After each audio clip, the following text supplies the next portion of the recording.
আসন্ন ত্রয়োদশ জাতীয় সংসদ নির্বাচন একটি ঐতিহাসিক নির্বাচন হতে চলেছে মন্তব্য করেছেন নির্বাচন কমিশনার আবুল ফজল মোহাম্মদ সানাউল্লাহ। তিনি বলেন, এবারের নির্বাচনে অংশীদার হতে রেকর্ড সংখ্যক আন্তর্জাতিক পর্যবেক্ষক অংশ নেবেন। এই নির্বাচনের মাধ্যমে গণতন্ত্রের পুনঃসূচনা হবে।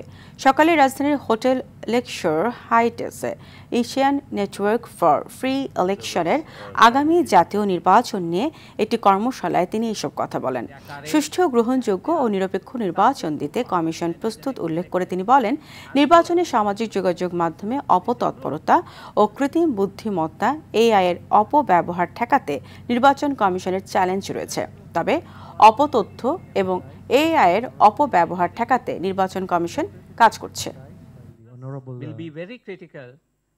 Participatory elections, we had good turnout of international observers. Record সংখ্যক আন্তর্জাতিক পর্যবেক্ষক এই নির্বাচনে অংশ নেবে বলে আশা প্রকাশ করছি। তারা সবাই একটি ঐতিহাসিক নির্বাচনে অংশীদার হতে চায়। Here in Bangladesh, you will often find somebody,